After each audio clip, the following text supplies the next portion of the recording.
Salut mes petits mineurs isolés. Ah, comme vous êtes mignons. Oui. Les amis, le collectif Némésis a fait un véritable coup de maître. Ils se sont fait passer, enfin t'as une des meufs du collectif Némésis, hein, donc féministes de droite, hein, les seules qui n'ont pas peur de lâcher les termes et de dire réellement ce qu'elles vivent. Et ça change un peu de toute cette idéologie putride de gauche.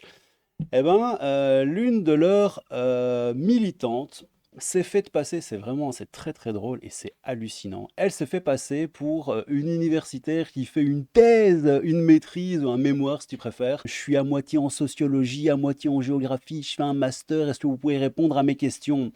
Et ils appellent, bah regarde, c'est écrit là. L'une de nos militantes a contacté le service d'évaluation et de mise à l'abri géré par France Terre d'Asile. Oui, les amis, France Terre d'Asile. Les mineurs isolés, tout ça, vous allez voir qu'ils savent très bien qu'ils sont ni mineurs, ni isolés, que s'ils ont 18 ou 25 ans, ça passe quand même.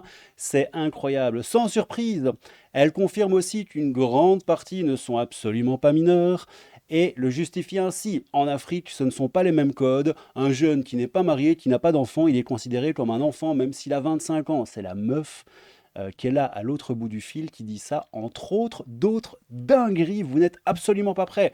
Elle confirme également que les jeunes filles sont ultra minoritaires et subissent parfois des abus S dans les centres. Alors là, je suis étonnée. Bref, cette militante s'est faite passer pour une giga gauchiste et écoutez-moi ça, c'est hallucinant. Oui, bonjour madame. Je me permets de vous appeler parce que je suis étudiante en double licence sociologie et géographie et je fais un mémoire sur la trajectoire des hommes migrants d'Afrique subsaharienne jusqu'à la France et je voulais savoir si éventuellement je peux vous poser quelques petites questions.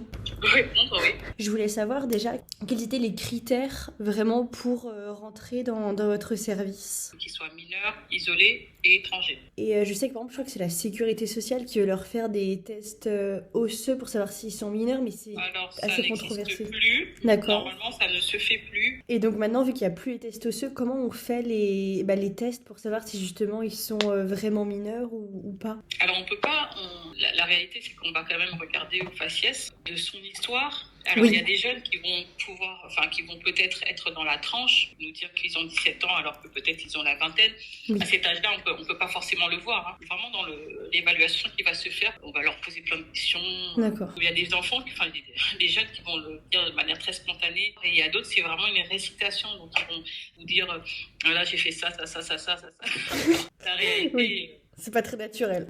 c'est pas très naturel, exactement. J'imagine que le doute leur profite. Oui, on a des cas, oui, justement, on les fait passer, mais c'est au doute, ça Oui. arrive. Mais quand c'est pas le cas, parce qu'on a quand même beaucoup de majeurs, en fait, qui passent par le système, parce qu'il n'y a pas d'autre alternative. Donc, il y a des gens qui te disent, bon, voilà, ils vont dire, on est mineurs. En réalité, ils sont pas mineurs. Après aussi, en Afrique subsaharienne, c'est pas les mêmes codes. C'est vrai. Qu'un jeune, voilà, il est pas marié, il n'a pas d'enfant, il est dans la maison familiale, il est considéré quand même un enfant. Donc nous, on va mettre la date de naissance, et ici c'est 18 ans, mais eux, il peut avoir 20 ans, 25 ans, il est toujours considéré entre guillemets mineur. Moi, pour les mineurs, j'ai pas de problème, mais la plupart aussi ne sont pas mineurs dans notre service. Oui. Ceux qui La plupart ne sont pas mineurs. Ça veut dire quoi la plupart? C'est quoi 50%, 60%, 80%? La plupart. Quand tu dis la plupart, c'est une majorité quand même, non? Ah, la plupart ne sont pas mineurs. Dans notre service, pour mineurs. C'est très logique. viennent la plupart ne sont pas mineurs. L'ASE va vous former à des métiers qui sont en tension. Donc aussi, ça les arrange parce qu'il faut aussi voir que c'est dans les deux sens. Hein. On Oui. prend des mineurs, mais voilà, on va les assimiler entre guillemets s'ils arrivent.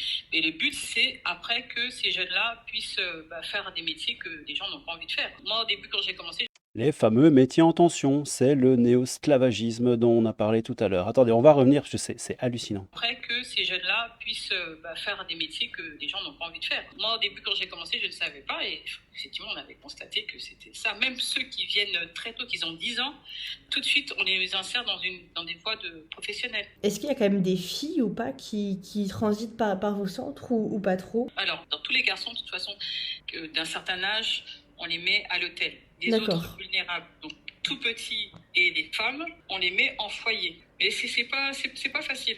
C'est plusieurs de problématiques derrière qui est vraiment des éducateurs qui gèrent, qui les accompagnent parce qu'il y a beaucoup de choses qui se passent. Il y a beaucoup de filles qui se font violer dans les centres. Ah oui, Après, on a eu des cas d'abus, oui, à l'intérieur. Après, c'est quand même enfin, ça reste une minorité, les filles dans les foyers.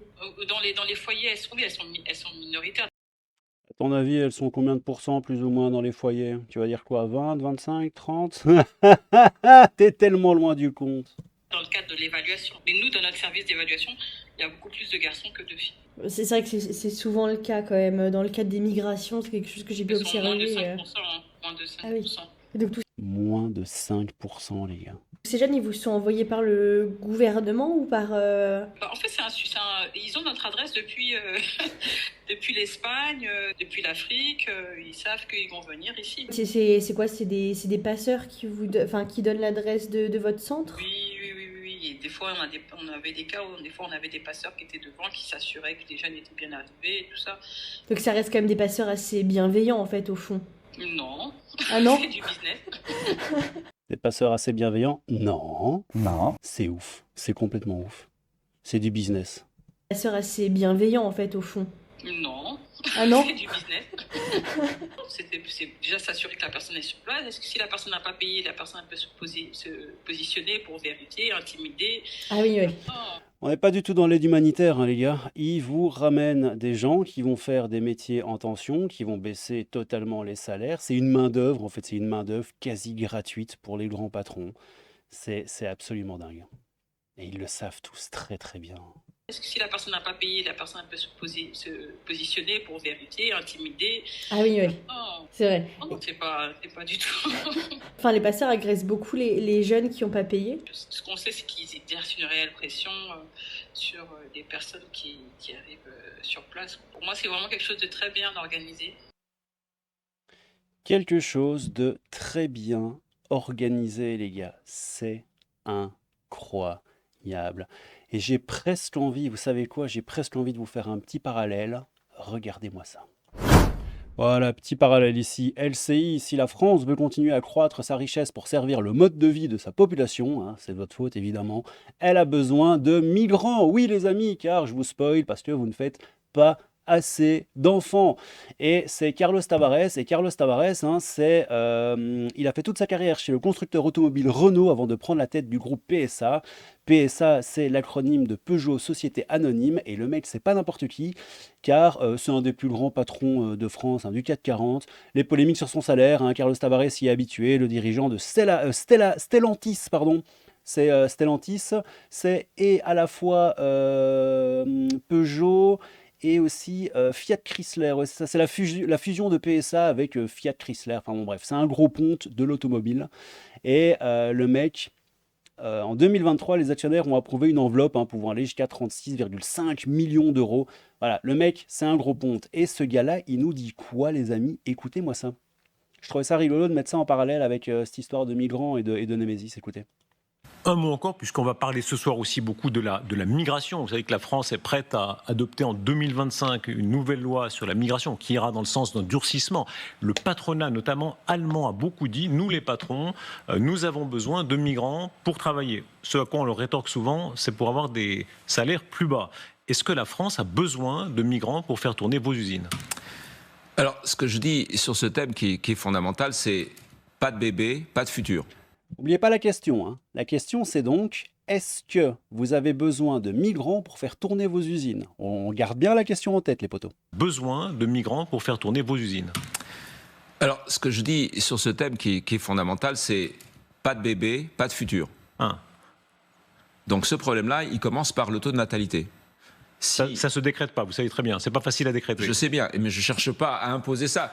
Je dis simplement, pas de bébé, pas de futur. Et donc, population vieillissante.